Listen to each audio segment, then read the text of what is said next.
Ito naman yung unit ni Sir All Saints. So, pagkatapos ng isang unit, pinuha ko itong isang unit para masulit natin yung panahon kasi mainit.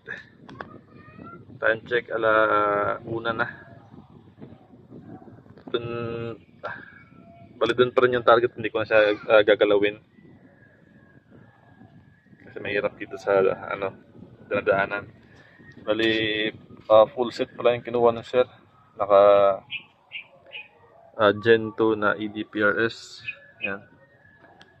Yung unit niya is tactical na standard, naka carbon fiber yan with silencer na carbon fiber. Yung ano niya, yung tank niya 0.58 liter na carbon fiber din. Naka Taiwan reg. Yan. Output niya nasa 1.8. Yan.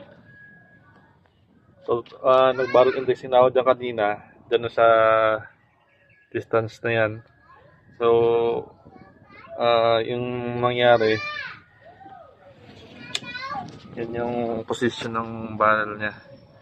Nasa center na siya pero sa ilalim banda. Yan. So, ang ginawa ko para ma-maximize siya, yan, naka-full na yan. Pwede mo siyang i-adjust sa pinaka focus. Ayan, focus. Yan. Pwede mo siyang i-adjust sa pinaka-ilalim na ilalim talaga. Yan. Yan, naka-zero siya dun sa distance na yon. I-adjust lang mamaya yung ano niya, yung position para maging zero. So ma-maximize na sir yung turret ng scope kasi nag-add ako dito ng shim sa taas. Ano. Pwede niyang bawasan kung gusto niya.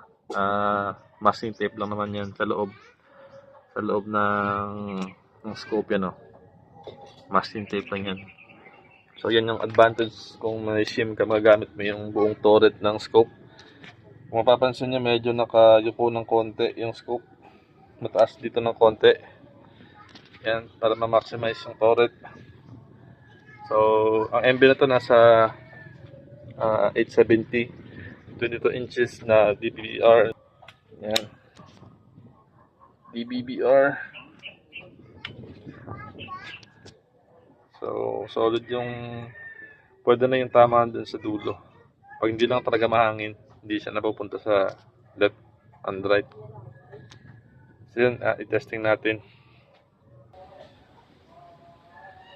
So yun, testing natin yung ang unit. Tapos, ang pellet natin is Astro na bago. Yung titirahin natin is yung column B naman. So, titira sa column B. So, dry shots muna tayo para suwabe. Makapag-reset ang regulator kasi pag unang shot talaga kung saan napupunta eh.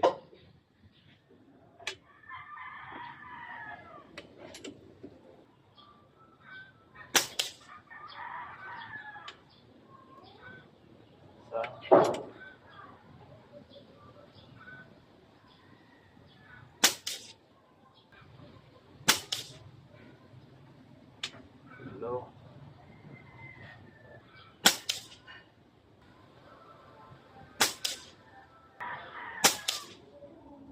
Aning.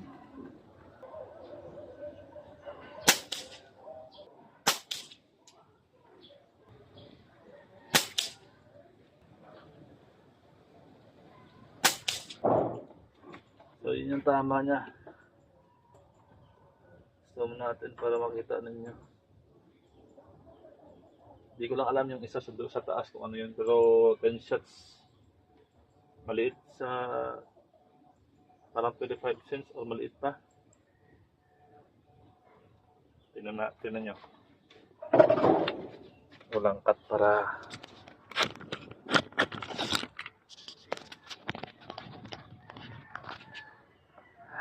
tingnan natin doon sa dulo. Medyo mahirap dito sa scope eh. Yan o, ang unang shots dyan. Op.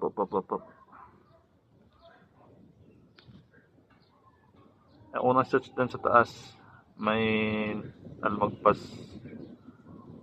sa taas. Yan.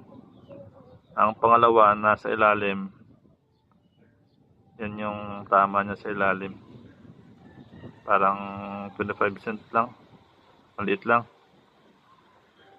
Yan tama niya.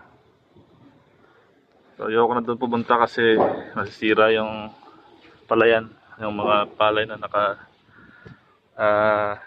sabog. Sira.